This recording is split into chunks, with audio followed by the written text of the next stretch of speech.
Assalamualaikum warahmatullahi wabarakatuh. Halo sahabat Edu Channel. Semua bisa menjadi guru, semua bisa menjadi murid. Kembali lagi dengan saya Faiza Shihab.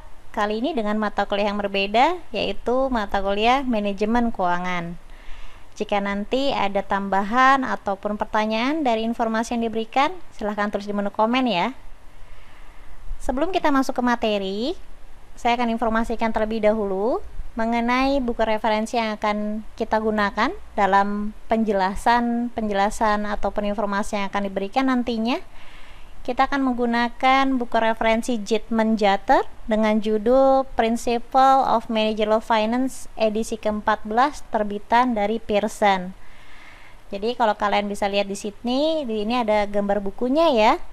Kalian bisa akses e-booknya, kalian bisa masuk di Google dan bisa mencari sendiri untuk e-booknya. Untuk materi PPT ataupun tabel yang akan kita gunakan untuk materi-materi kita yang akan datang, kalian bisa lihat dalam research guide saya dengan linknya. Nanti link untuk research guide kalian bisa lihat di kolom deskripsi.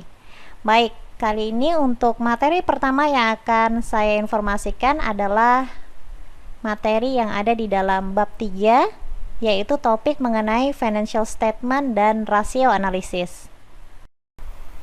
Tujuan pembelajaran dalam bab 3 ini ada beberapa hal yang akan kita capai. Yang pertama adalah kita ingin mengetahui siapa saja yang akan menggunakan rasio finansial ini, rasio keuangan ini, dan bagaimana cara menggunakannya. Kemudian yang kedua, bagaimana menggunakan rasio untuk menganalisa likuiditas perusahaan dan aktivitas perusahaan. Lalu kita akan menelaah lebih lanjut hubungan antara hutang dan financial leverage, serta rasio apa saja yang akan kita gunakan dalam mengukur hutang perusahaan. Lalu yang keempat, kita akan menggunakan rasio tertentu untuk menganalisa profitabilitas atau keuntungan dari perusahaan dan nilai pasar dari perusahaan tersebut. Yang kelima, bagaimana kita membuat suatu kesimpulan dari berbagai macam rasio yang sudah digunakan tadi. Kita akan menggunakan kesimpulan umumnya itu seperti apa. Dan juga kita akan mengenal sistem DuPont untuk menganalisa lebih lanjut mengenai analisa yang lebih komplit lagi. Ada 4 laporan keuangan yang akan kalian ketahui nantinya. Yang pertama adalah laporan income statement atau laporan laba rugi, di mana di sini akan menyediakan kesimpulan dari kondisi keuangan perusahaan berdasarkan suatu periode tertentu. Jadi di sini contohnya adalah yang seperti ini ya, di mana di sini ada sales revenue atau penjualan dikurangkan COGS atau harga pokok penjualan, sehingga kita akan dapatkan gross profit. Gross profit jika dikurangkan dengan operating expense, dia akan menjadi operating profit. Kita kurangkan lagi dengan interest expense, akan menjadi net profit before tax. Setelah itu kita kurangkan lagi dengan tax, dimana nanti akan kita dapatkan net profit after tax, yang akan kita kurangkan dengan preferred stock dividend, sehingga kita akan dapatkan yang terakhir adalah earning available for common stockholder.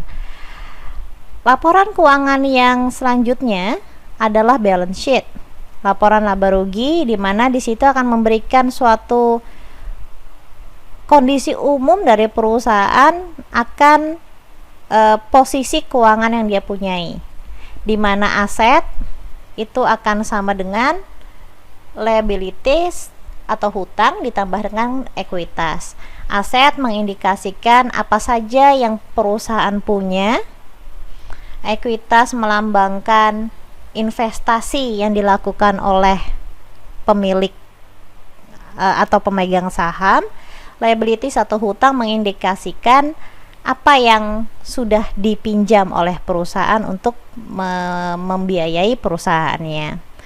Yang kedua dari balance sheet adalah seperti ini. Yang bagian atas ini adalah aset, yang di bagian bawah di sini adalah liabilities dan ekuitas.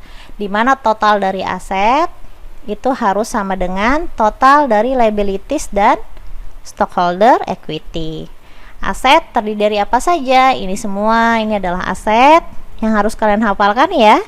Kemudian liabilities apa saja? Dari account payable sampai dengan long term debt, itu adalah hutang. Preferred sampai dengan return earning, ini adalah ekuitas. Laporan keuangan yang ketiga adalah statement of return earning, di mana kita akan melihat return earning dari perusahaan atau uang yang digunakan untuk berinvestasi kembali untuk perusahaan. Nanti akan kita pelajari lebih lanjut pada saat kita masuk ke bab 4. Laporan keuangan yang keempat adalah kita akan mempelajari nantinya statement of cash flow, di mana statement of cash flow itu ada 3 jenis. Cash flow dari operating activities, nanti akan ada macam-macam di sini dan kita akan hitung lebih lanjut. Di sini akan masuk setelah materi setelah UTS. Kemudian yang kedua di sini adalah cash flow from investment activities. Kita juga akan menghitung nanti di sini. Kemudian yang ketiga adalah cash flow from financing activities. Jadi dari tiap-tiap laporan keuangan tadi itu akan membantu kita untuk melakukan analisis lebih lanjut bagaimana kondisi perusahaan tersebut. Jadi pada saat nanti kita berada dalam posisi dalam mengatur perusahaan, manajer misalnya, kita akan mengetahui apa saja kondisi perusahaan tersebut di periode waktu tertentu, sehingga kedepannya kita akan bisa mengambil keputusan yang tepat tentunya berdasarkan dengan kondisi perusahaan itu sendiri.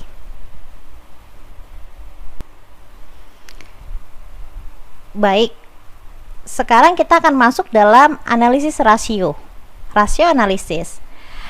Rasio analisis itu apa?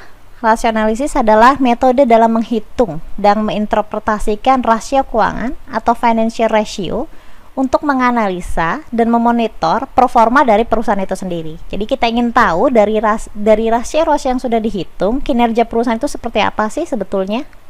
Kita bisa menggunakan beberapa analisis mengenai hal ini. Ada yang kita sebut dengan analisis cross-section analysis.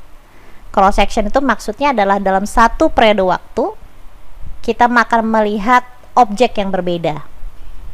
Membandingkan rasio keuangan perusahaan dengan perusahaan lain dalam periode waktu yang sama. Contohnya, tahun 2016 kalian ingin membandingkan antara perusahaan XYZ dan perusahaan ABC. Kemudian ada lagi rasio time series analysis, di mana di sini kita akan melakukan evaluasi perusahaan dari waktu ke waktu. Contohnya adalah satu perusahaan tapi kita ingin melihat dari selama 3 tahun terakhir misalkan. Adapun rasio keuangan yang akan kita pelajari dalam bab kali ini adalah kita akan menggunakan 5 rasio keuangan. Yang pertama itu adalah liquidity ratio, yang kedua adalah activity ratio, debt ratio, profitability ratio, dan market ratio. Tidak hanya kita menggunakan financial ratio untuk melihat kondisi perusahaan itu sendiri, tentunya kita juga harus melihat bagaimana kondisi industri. Jadi dalam contohnya adalah seperti ini, bisa jadi nilai dari satu mahasiswa itu nilainya misalkan 8, tapi apakah nilai 8 itu bisa dikatakan baik? Kita akan melihat secara rata-rata mayoritas mahasiswa itu nilainya berapa. Kalau memang nilai rata-rata mayoritas itu adalah 9, berarti nilai 8 tadi masih di bawah rata-rata, belum bisa dikatakan baik. Begitu pula untuk financial ratio. Pada saat kita ingin mengetahui rasio itu dalam kondisi yang optimum ataupun kondisi yang baik atau tidak, kita akan membandingkan dengan industri. Misalkan kita ada perusahaan ABC misalkan.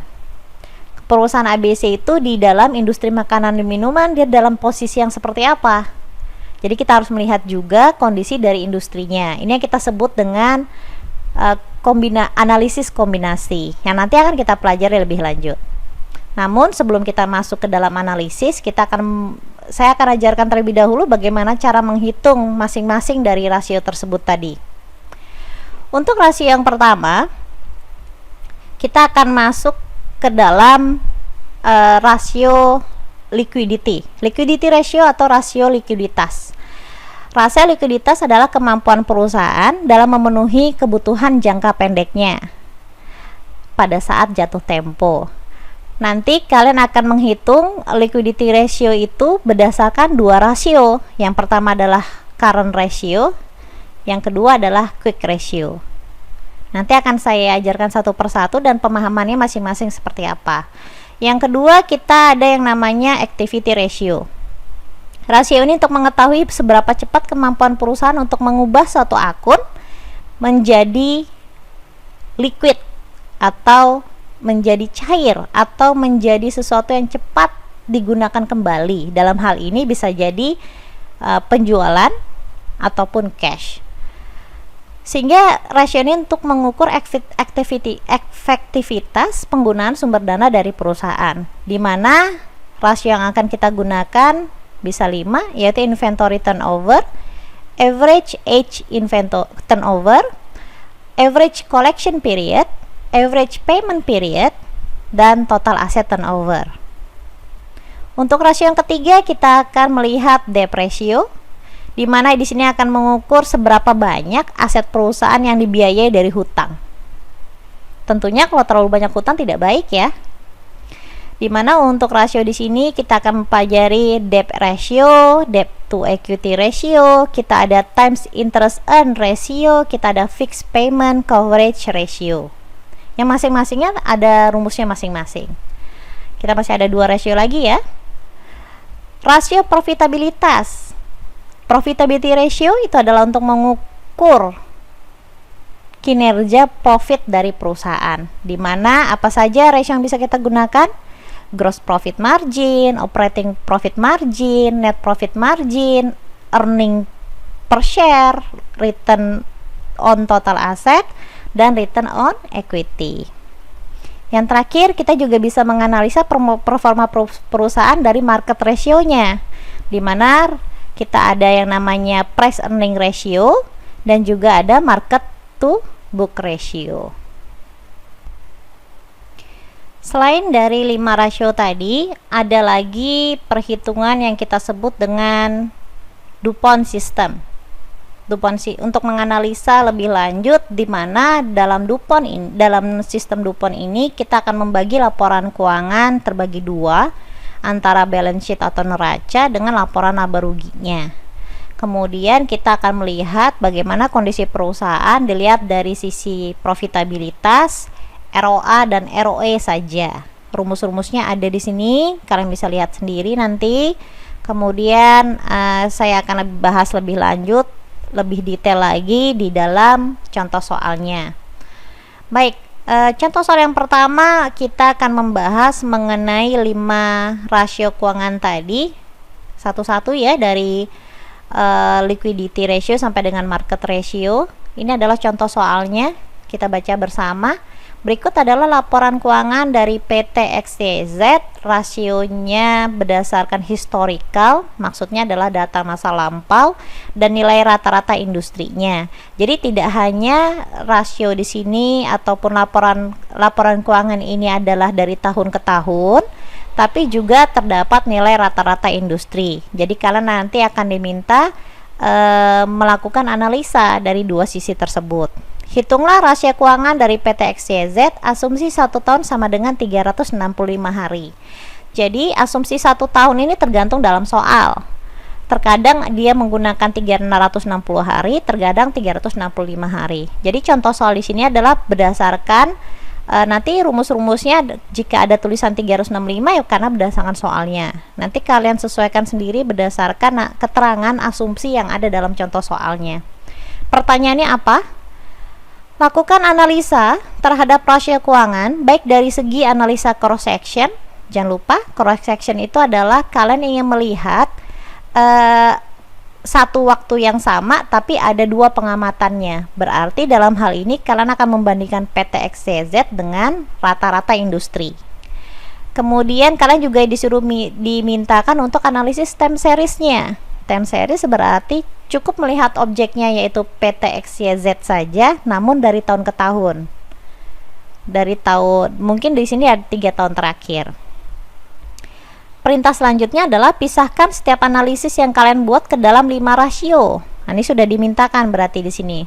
Rasio likuiditas, aktivitas, hutang, profitabilitas dan market, atau liquidity, activity, debt, profitability dan market ratio. Kemudian dalam soal tersebut kalian diberikan informasi mengenai balance sheet, di mana dalam sisi kiri di sini adalah untuk aset, dalam sisi kanan di sini terdiri dari liabilities dan ekuitas. Dan dalam untuk mengukur 5 rasio nantinya, poin-poin note-note yang di bagian bawah ini penting. Ini adalah keterangan tambahan yang nanti kalian akan gunakan dalam menghitung rasio-rasio tertentu. Jadi kamu harus baca di sini ya untuk keterangannya. Laporan keuangan yang diberikan selanjutnya adalah income statement, di mana untuk income statement di sini dari sales revenue sampai dengan earning available for common stockholders sampai dengan EPS. Ini sudah diketahui dalam soal. Kemudian diketahui lagi adalah data historikalnya. Kalau kamu lihat tadi di sini adalah laporan keuangan untuk tahun 2020. Di sini adalah data historikal, rasio-rasio dari current ratio sampai dengan market to book value tahun 2018 dan 2019. Jadi kalian harus menghitung dulu yang 2020-nya dari masing-masing rasio tadi. Ini ada berapa rasio nih? Ada banyak ya. Ada sekitar 1, 2, 3, 4, 5, 6, 7, 8. Ada sekitar 17 rasio di sini yang akan kalian hitung. Kalian akan menghitung rasio masing-masing dari current ratio sampai dengan market to book value, tapi kalian akan menghitung di tahun 2020-nya. Kalau untuk time series, berarti kalian akan membandingkan antara rasio 2018, 2019 dan nanti rasio yang kalian hitung, yaitu rasio yang di 2020-nya. Ini untuk time seriesnya, kalian akan melihat trennya, naik atau turunnya. Kemudian nanti kalau misalkan kamu akan melihat dari pendekatan cross section, kamu akan melihat antara rasio yang sudah kamu hitung ke 18 rasio tadi, kamu bandingkan dengan rata-rata industrinya. Oke, jadi yang harus kita lakukan pertama apa? Sebelum kita melakukan analisa, baik dari sisi cross section ataupun time series, kita harus menghitung dulu nih semua rasio ini semua, tapi yang di tahun 2020-nya. Oke, contohnya. Jadi rasio yang kalian akan pelajari yang pertama adalah liquidity ratio atau rasio likuiditas. Rasio likuiditas adalah rasio untuk mengukur kemampuan perusahaan dalam memenuhi kebutuhan jangka pendeknya. Jadi dia mampu bayar nggak nih kalau ada keperluan dalam waktu dekat, istilahnya begitu. Cluenya adalah makin tinggi rasio, maksudnya adalah angka ini sini nantinya. Jadi kalau kamu lihat di sini, current ratio kan 0,97. Lalu dia naik lagi di tahun 2019 jadi 1,07. Kemudian kita lihat di sini di 2020 adalah 2,01. Angkanya gimana menurut kalian? Makin naik. Nah, di sini konsepnya adalah makin tinggi rasio, makin naik angka tadi, mengindikasikan bahwa perusahaan makin liquid. Menurut kalian makin bagus nggak tuh liquid? Liquid itu artinya banyak cashnya ya, banyak uang di tangan ya. Jadi kalau makin tinggi ratio makin liquid, artinya adalah kita bisa menganggap kondisi perusahaan makin baik. Artinya makin liquid, perusahaan makin mampu membayar kebutuhan jangka pendeknya. Begitu pula sebaliknya, jika rasionya makin menurun, perusahaan makin tidak mampu memenuhi kebutuhan jangka pendek. Jadi kondisi perusahaan tidak baik. Cara menghitungnya bagaimana untuk current ratio? Jadi ini kita baru menghitung yang rasio yang pertama ya, semua ya. Dimana current ratio itu adalah rumusnya total current asset dibagi total current liabilities. Sekarang kita lihat dulu current liabilities.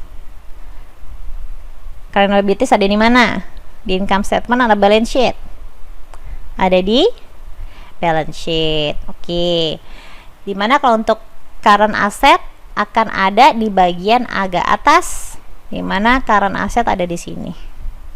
Inilah angkanya, 3.350.000. Kemudian di sini current liabilities ada di mana? Current liabilities ada di sisi sebelah kanan, di mana current liabilities itu ada di bagian atas. Disinilah total current liabilities, 1.666.000. Sehingga kita akan dapatkan angkanya di sini, 3.350.000 dibagi 1.665.000. Hasilnya adalah 2,01. Itu adalah rasio pertama untuk liquidity ratio.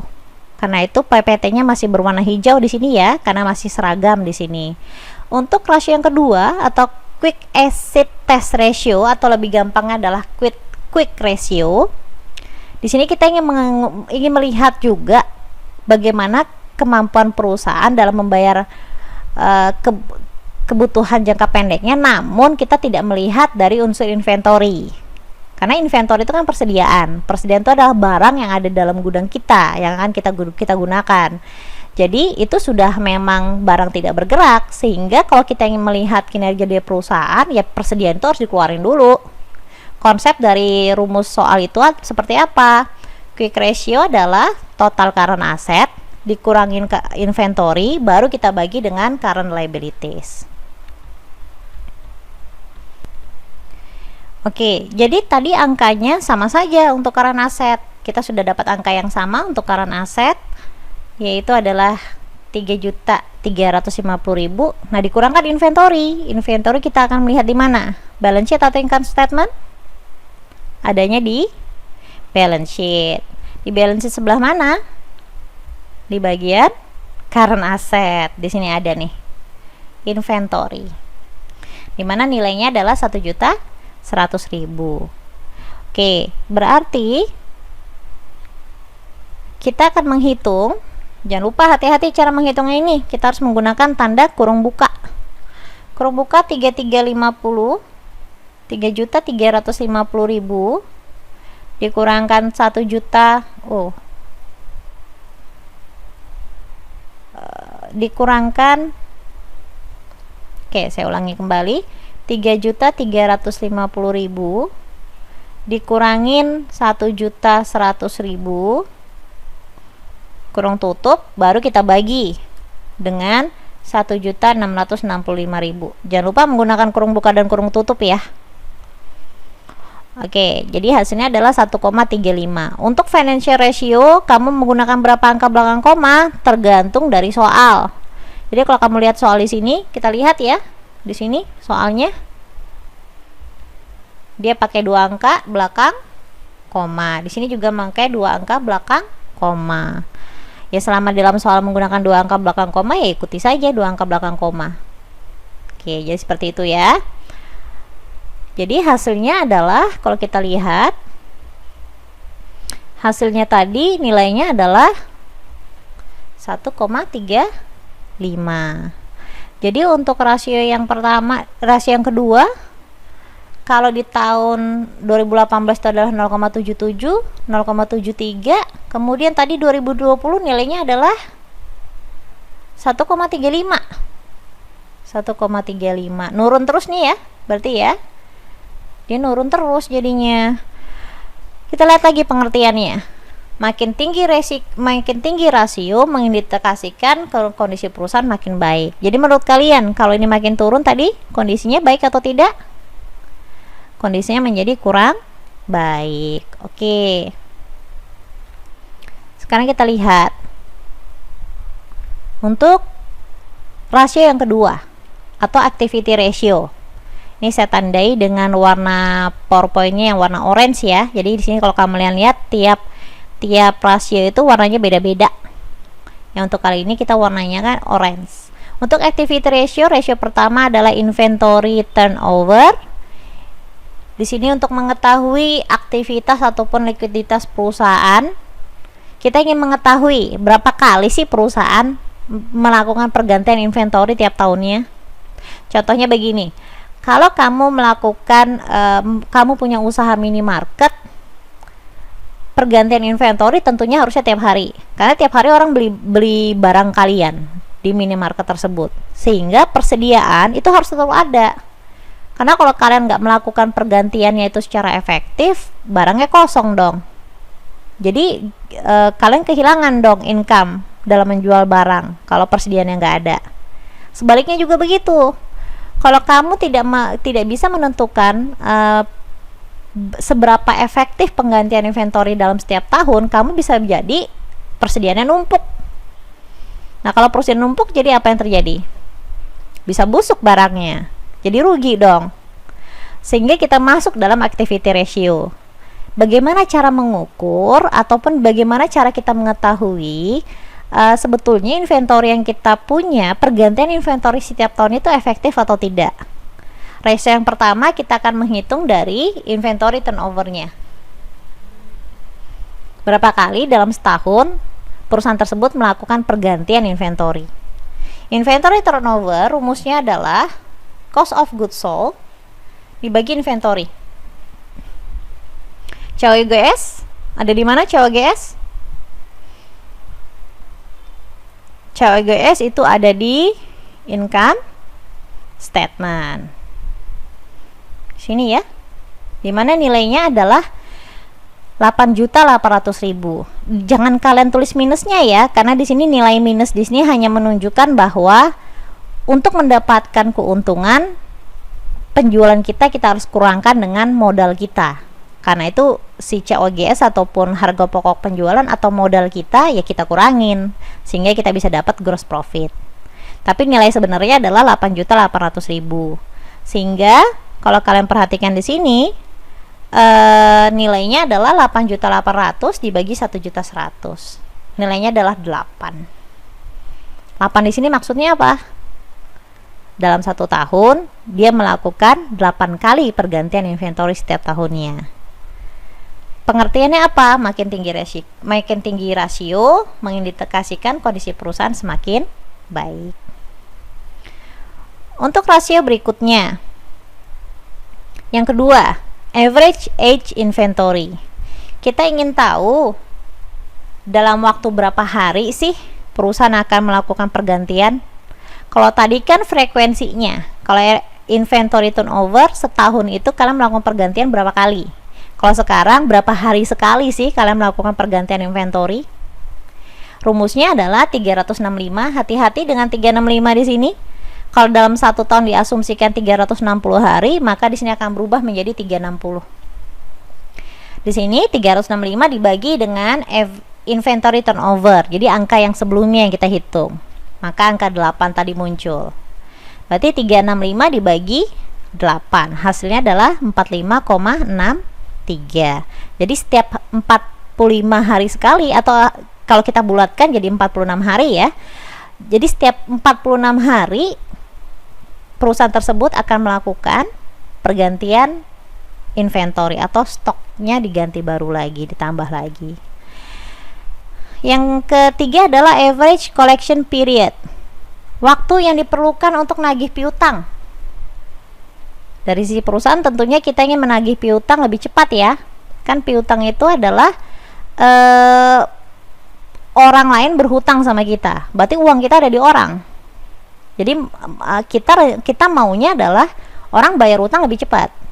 Sehingga makin tinggi rasio mengindikasikan bahwa perusahaan semakin lama menagih hutang. Jadi nggak bagus dong. Karena kalau semakin lama menagih hutang, maka uang kita di orang lain makin lama.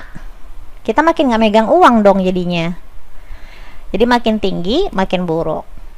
Rumusnya adalah ACP. Karena di sini adalah piutang dilambangkan oleh account receivable. Account receivable atau piutang dibagi net sales dibagi 365. Account receivable itu adanya di balance sheet. Account receivable ada di bagian aset, nilainya adalah 1.650.000. Kemudian untuk net sales ada di income statement. Net sales atau sales revenue nilainya adalah 14.500.000. Sehingga Rumusnya adalah 1.650.000 dibagi 14.500 dibagi 365. Lagi-lagi hati-hati dengan 365 ya, tergantung dari asumsi di soal tersebut. Hasilnya adalah 41,53. Oke. Kita lihat untuk activity ratio selanjutnya. Average payment period. Nah, kalau ini berapa lama perusahaan tersebut membayar hutang? Kamu kalau bayar hutang, si perusahaan mau bayar hutang, berarti dia kalau bisa makin lama dong. Jadi makin rendah rasio tersebut mengindikasikan perusahaan makin lama dalam membayar hutang. Sehingga kalau perusahaan makin lama membayar hutang, uangnya bisa dialokasikan ke hal lain dong. Contohnya adalah seperti investasi. Maka makin rendah rasio, perusahaan makin lama bayar hutang, makin baik untuk kondisi perusahaan. Maka untuk rumus APP atau average payment period, karena kita perusahaan berhutang, maka dia akan melihat dari account payable. Account payable dibagi dengan annual purchase. Kenapa purchase? Karena hutang itu dari mana? Saat perusahaan melakukan pembelian tapi tidak menggunakan pembayaran cash.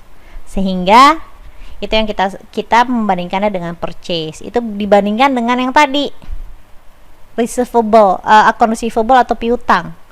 Orang lain berhutang sama kita, bagaimana cara mereka berhutang? Saat mereka membeli sesuatu dari perusahaan atau perusahaan itu menjual, net sales.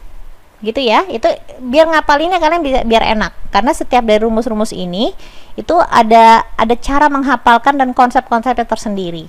Jadi kalau account payable dibagi dengan annual purchase. Account payable ada di mana? Dia masih ingat? Account payable adanya di neraca. Di neraca di bagian mana? Adanya di bagian kanan atau bagian liabilities. Lebih tepatnya di current liabilities. Account payable nilainya adalah 900.000. Kemudian annual purchase ada di mana? Annual purchase kalian harus lihat di bagian bawah. Keterangannya di bagian bawah. Ini adalah keterangan yang ada di laporan keuangan. Annual purchase dibaca nih di poin B. Annual credit purchase of 5.600.000 were made during the year. Maksudnya ada terjadi pembelian di tahun tersebut. Karena itu kita akan memasukkan angkanya adalah 5.600.000. 900.000 tadi adalah account payable atau hutang dibagi 5.600.000 dibagi 365. Hasilnya adalah 588. Lalu angkanya makin ini bagus atau jelek? Lagi-lagi kita bandingin dulu sama yang tadi di soal. Dari 54 ke 56 ke 5 berapa tadi? Untuk hutang 58,66. 58,66. Makin tinggi atau makin turun nih? Nilainya adalah makin tinggi. Apa indikasinya kalau makin tinggi? Makin tinggi rasio berarti perusahaan makin cepat membayar hutang. Kalau makin cepat membayar hutang, maka kondisi perusahaan kurang baik. Jadi setiap analisa yang ada di sini kalian harus rubah analisanya berdasarkan data yang kalian miliki tentunya yang sudah kalian hitung. Yang terakhir dalam activity ratio kita ada total asset turnover. Jadi kita ingin mengetahui seberapa efisien perusahaan dalam menggunakan asetnya untuk menghasilkan profit. Jadi dia punya aset ini aset yang baik atau buruk. Contohnya misalkan begini, kalau inventorinya numpuk di gudang, berarti nggak dijual dong asetnya. Kalau nggak dijual itu inventorinya, nggak bisa, berarti nggak dapat profit dong. Jadi kita ingin mengetahui seberapa efisien perusahaan dalam menggunakan asetnya sehingga bisa menghasilkan laba. Dalam hal ini makin tinggi rasio, perusahaan makin efektif dalam menghasilkan profit. Rumusnya apa? Total asset turnover. Rumusnya nih di sini ada perkataan total aset. Maka net sales dibagi total aset. Net sales tadi sudah kita ketahui nih ya, itu ada di income statement atau di bagian sales revenue 14.500 dibagi total aset. Total aset ada di mana? Total aset ada di balance sheet, di bagian yang mana total aset. Ini semua yang saya lingkar ini adalah total aset. Inilah total aset yang sudah dihitamkan. Oke,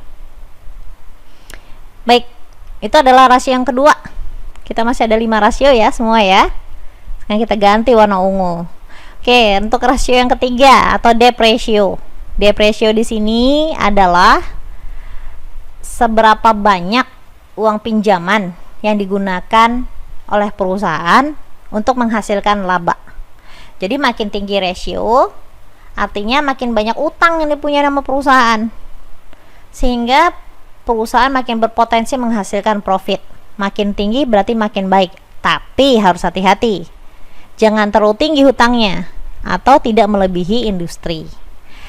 Rumus dari debt ratio adalah total liabilities dibagi dengan total aset. Total liabilities ada di neraca. Iya betul, di balance sheet. Di balance sheet di bagian mana?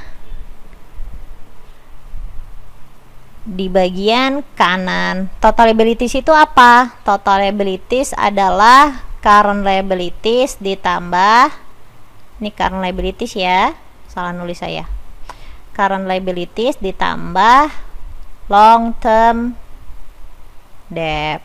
Jadi kalau dalam neraca tidak ada tulisan total liabilities, kamu harus menghitung apa? Current liabilities yang 1.665.000 ini ditambahin dengan long term debt.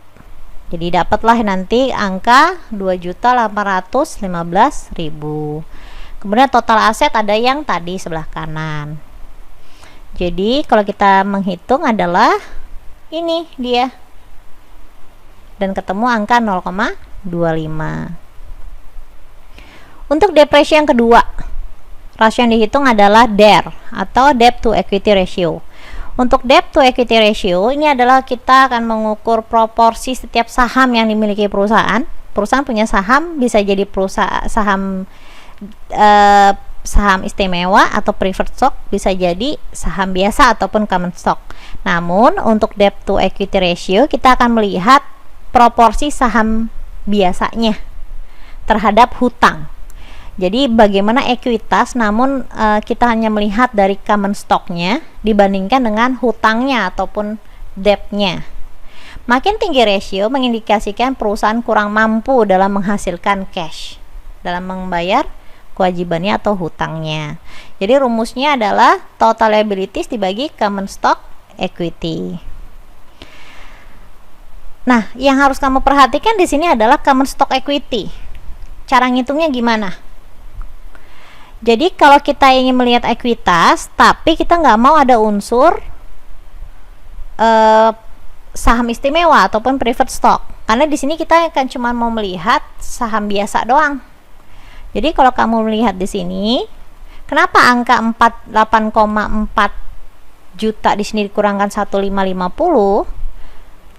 Maksudnya di sini adalah kita akan melihat di neraca. Kita akan mengambil bagian ekuitas. Ekuitas itu di sini ya, terdiri dari ini angkanya.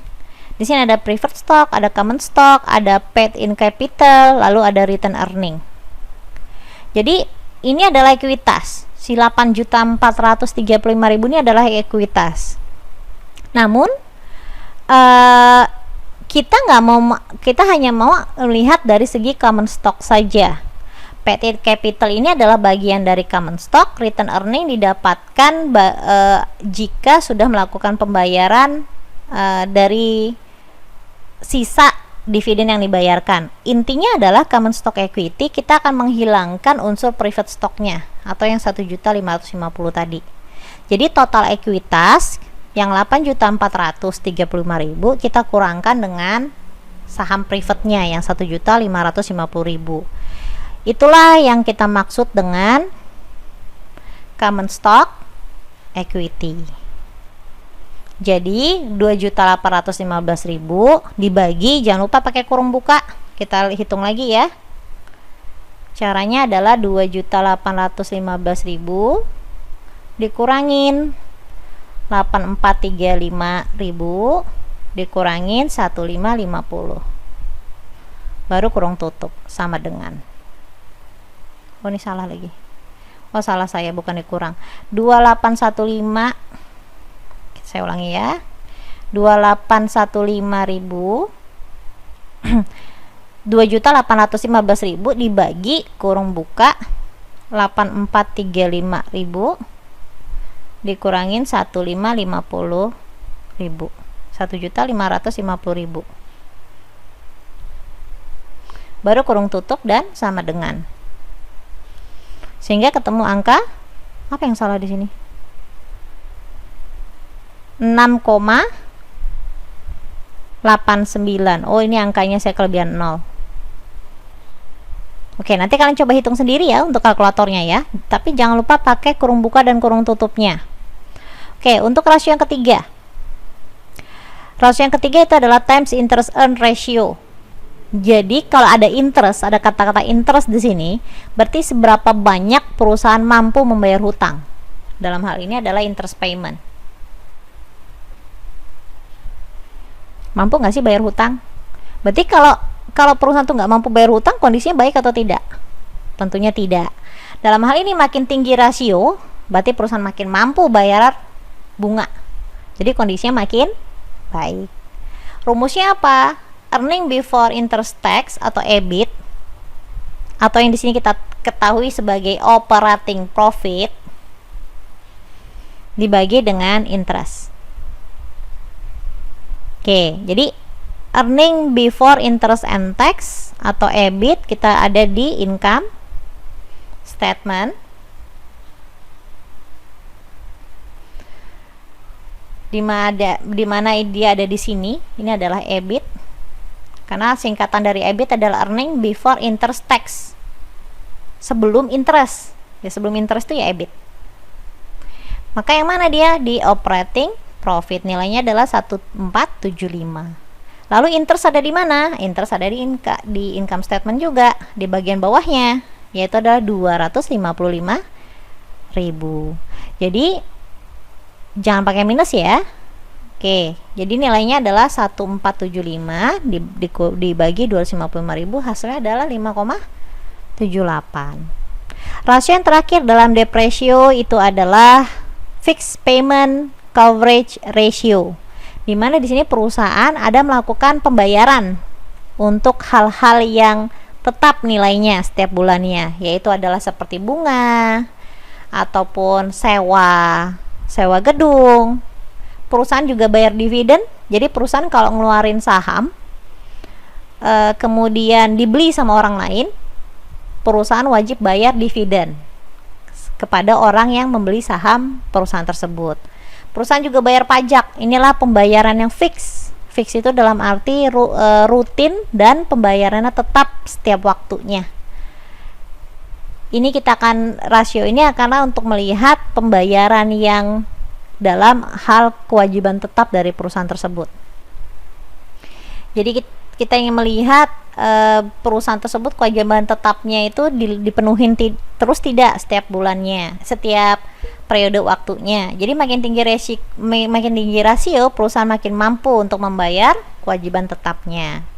Rumusnya apa? Fixed payment coverage ratio, rumusnya adalah EBIT ditambahkan lease payment dibagi interest ditambah lease payment ditambah principal payment ditambah private stock dividend dikali 1 plus 1 min T. Oke. Jadi di sini list payment ada di mana? List payment itu ada di bagian notes tadi. Di sini ada list payment.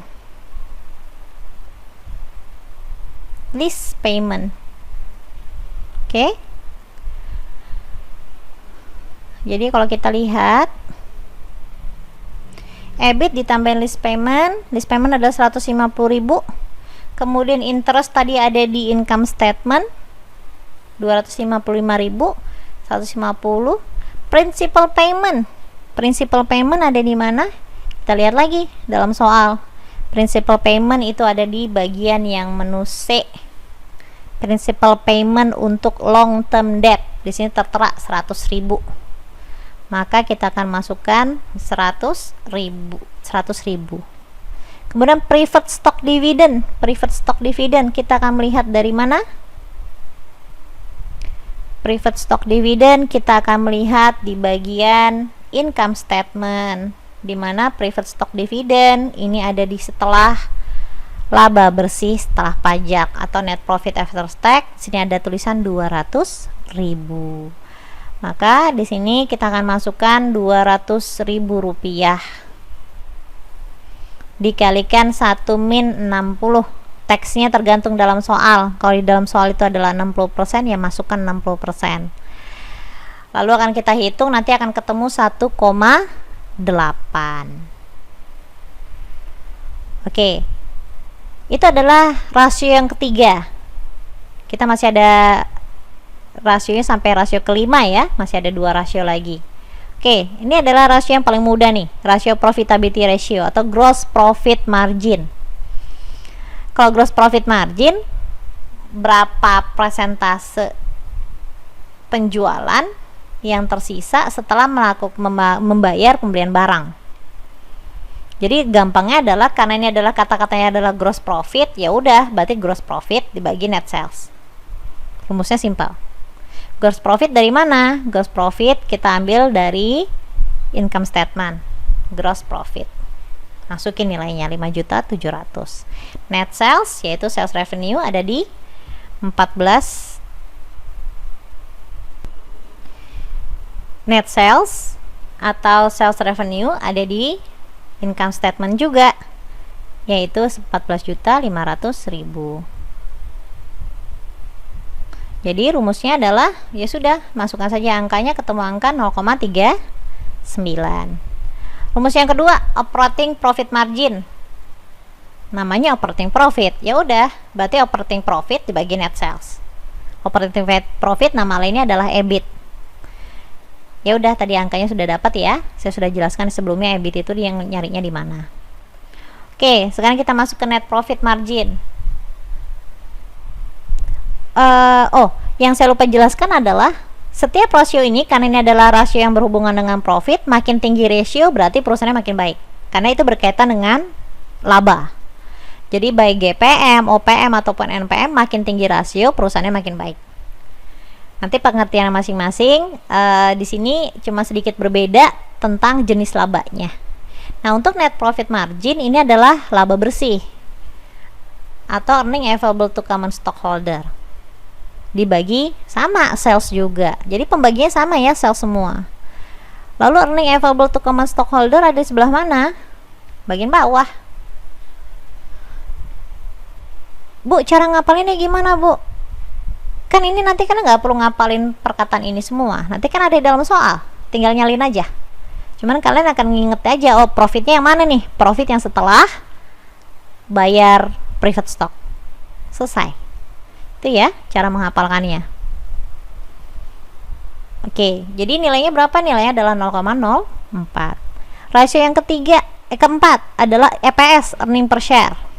Kita ingin tahu setiap saham itu, setiap satu nilai saham yang kita miliki, yang jika kita beli dari perusahaan suatu saham, saya ini adalah investor misalkan, investor ingin tahu setiap saham yang dimiliki kira-kira itu berapa sih labanya atau profitnya per saham.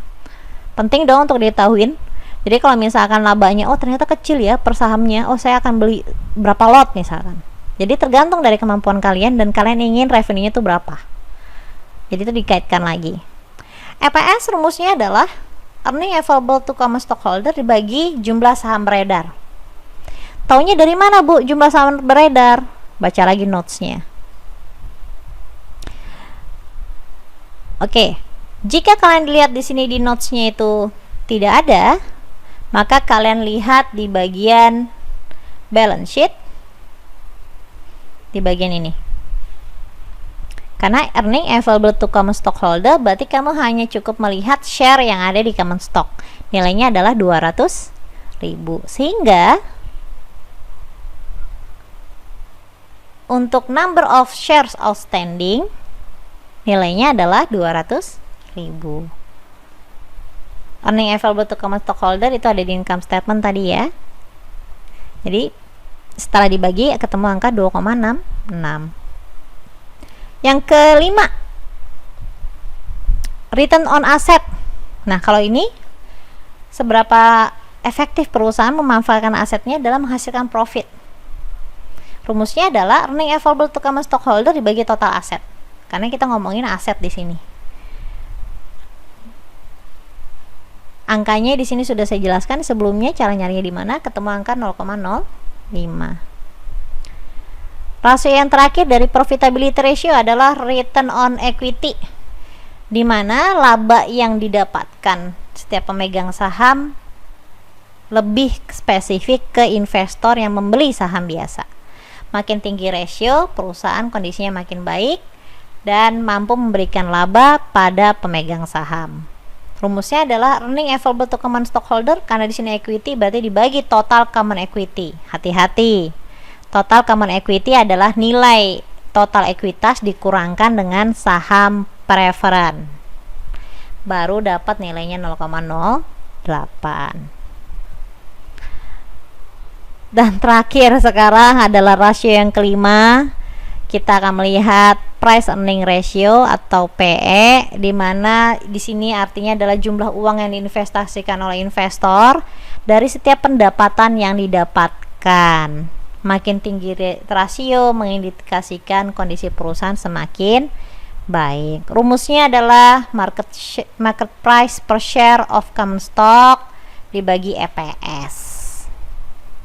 Market price per share of common stock. Jadi kita ingin tahu harga pasar untuk harga saham biasa yang dimiliki. Jadi kita akan melihat ke notesnya di sini. Di bagian balance sheet kita baca lagi notesnya. Di notes yang di bagian bawah. Di sini tertera tahun sekian common stock perusahaan, harga penutupannya adalah di 37,5 rupiah. Artinya adalah harga penutupan itu apa? Harga pasarnya. Harga pasar itu maksudnya apa sih, Bu? Harga saham yang bisa investor beli. Itulah namanya harga pasar. Jadi di sini angkanya berapa? Angkanya adalah 37,5. EPS dapat dari mana? Dari rasio yang kamu sudah hitung sebelumnya, yang rasio keempat. Ini tadi 2,66. Jadi hasilnya adalah 14,10. Dan rasio yang terakhir, market book ratio atau MB. Jumlah uang yang dibayar investor dibandingkan dengan nilai buku. Apa bedanya nilai buku sama nilai pasar? Nilai buku adalah harga saham yang dibeli di pasaran. Nilai buku adalah nilai yang perusahaan catat di dalam laporannya. Kenapa bisa berbeda? Tergantung dari perusahaan tersebut melakukan pencatatannya dalam kondisi tertentu. Nah, dalam hal ini makin tinggi rasio mengindikasikan perusahaan mampu menghasilkan laba lebih tinggi dari saham yang dibeli. Maksudnya begini, misalkan kamu beli handphone tahun lalu, harganya adalah 3 juta. Berarti kamu mencatat di pembukuan kamu atau nilai buku kamu melakukan pembelian 3 juta. Berarti itu adalah nilai buku kamu. Kemudian tahun ini harganya turun jadi 1 juta. Harga pasarnya 1 juta. Rugi atau untung? Rugi dong. Iya. Jadi itulah perbedaan antara nilai pasar dan nilai buku. Nilai buku adalah kapan perusahaan tersebut melakukan transaksi. Dan nilai pasar adalah nilai yang sesungguhnya. Jadi kalau makin tinggi rasio, labanya lebih tinggi dibandingkan pembelian. Berarti makin bagus atau makin jelek? Makin bagus. Dalam hal ini harga pasar 37,5 dibagi dengan book value dibagi jumlah saham beredar. Book value-nya yang mana? Berarti di sini adalah common stock equity dibagi dengan jumlah saham beredar yang 200.000 tadi. Hasilnya adalah 1,09. Nah, hasil-hasil tadi yang sudah kamu hitung nih, yang semua tadi kita sudah perhatikan satu persatu, inilah inilah yang masuk dalam actual 2020. Actual 2020. Jadi kalau kamu perhatikan di sini, kalau dia adalah awalnya adalah 0,97, jadi kalau kita ingin melihat trennya, kamu cukup melihat tren dari tahun 2018 dan tahun akhirnya aja. Daripada kalau yang tahun tengah ini kamu perhatikan nanti bingung kalau dia naik turun, sebetulnya trennya naik atau turun. Cukup melihat tren yang awal sampai dengan akhir. Kalau awalnya itu adalah 0,97 dan 2020-nya adalah 2, sekian, berarti angkanya mengalami penaikan dong. Jadi kita anggap itu adalah naik. Karena di sini kita membandingkan dari tahun ke tahun, ini yang kita sebut dengan time series. Nah, kita lihat lagi. Kalau kan ratio tadi makin tinggi makin baik ya, maka kesimpulannya di sini adalah baik. Ini adalah rekapan yang sudah dilihat. Di sini ada untuk time series. Nanti kamu talah kembali lagi ya untuk konsep masing-masing. Lalu kalau untuk cross section itu yang mana? Kita membandingkan nilai antara industri dengan actual 2020. Kalau kita lihat di sini,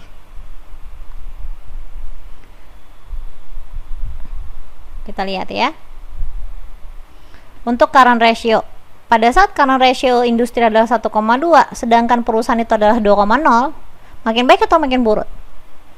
Karena kan tadi konsepnya adalah kalau current ratio makin tinggi angkanya makin baik. Maka saat current ratio perusahaan ini nilainya adalah 2,01, lebih tinggi daripada 1,2, yaitu adalah industri, maka nilai dia adalah baik di sini. Begitu pula EPS. Kita lihat. EPS tadi angkanya makin tinggi makin baik ya. Kita lihat.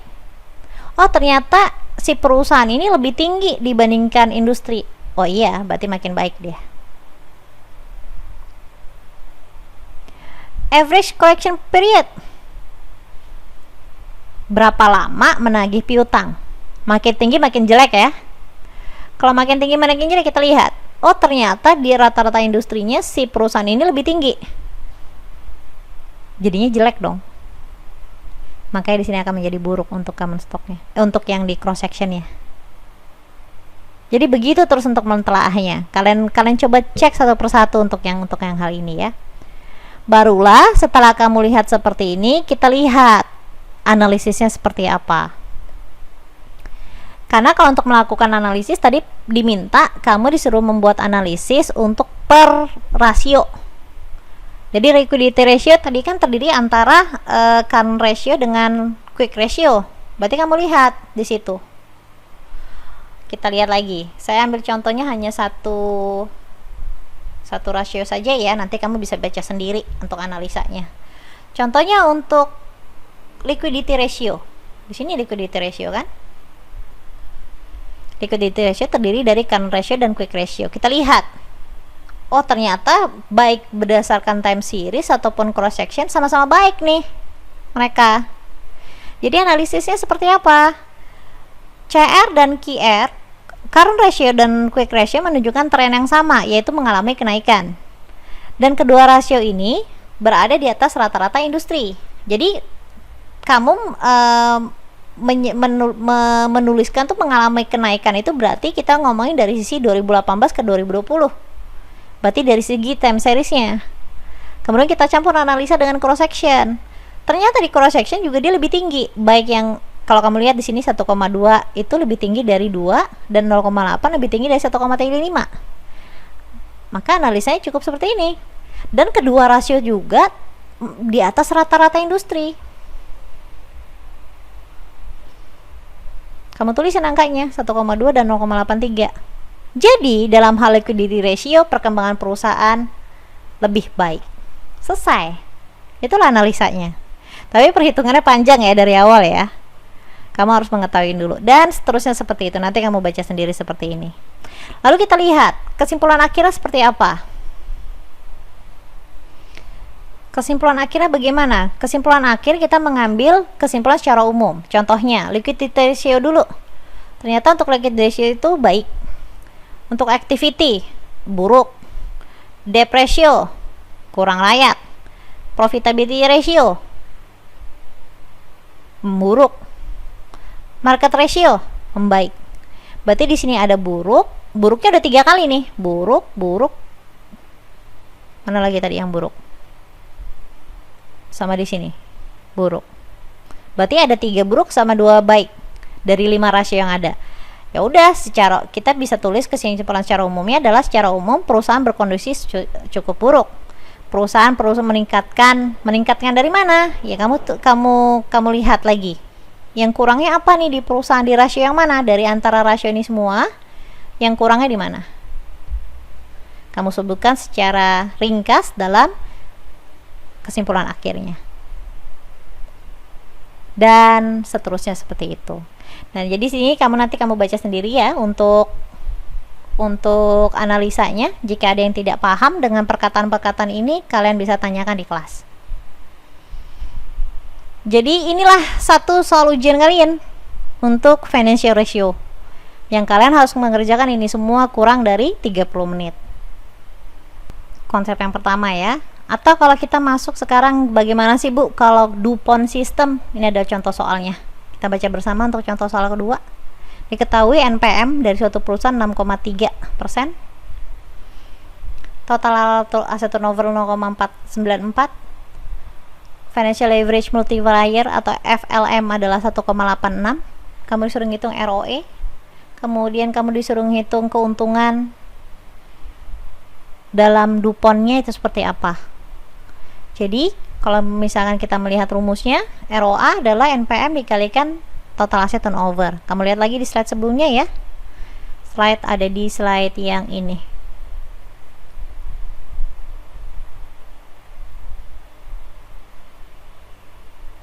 Ini adalah slide untuk DuPont system. Nanti kamu baca kembali yang ini. Oke, jadi untuk DuPont system cukup masukin rumus saja di sini. Jadi ROA-nya berapa? Oh, 5,92%. Nah, untuk DuPont system kita melihat dari 3 sisi. Ada FLM, TATO dengan NPM. Di mana FLM itu untuk menganalisa equity dan aset. TATO itu adalah bagaimana efektivitas aset terhadap sales. NPM itu bagaimana antara keuntungan atau net profit terhadap sales. Jadi yang kalian hitung adalah seperti ini.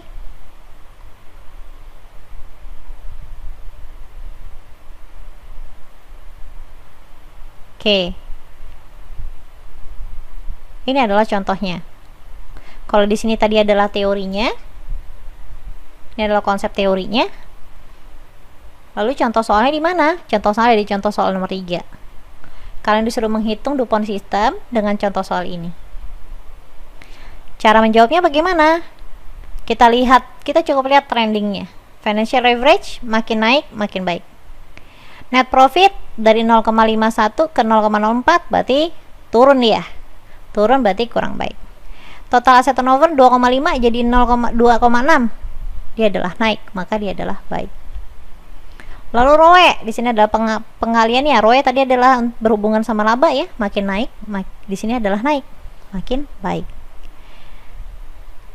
Rata-rata industri juga begitu, kita lihat dari 1,6 ke 1,7. Ini naik turun nih, dan seterusnya. Jadi kalau kita lihat analisisnya seperti apa, baik perusahaan atau industri mengalami penurunan. Untuk TATO keduanya meningkat. Dari segi FLM, perusahaan melakukan peningkatan, industri malah sebaliknya, dia nggak stabil, naik dan turun. Dengan demikian, menurunnya ROE baik dari segi perusahaan maupun industri terjadi penurunan. Lalu apakah baik atau tidak?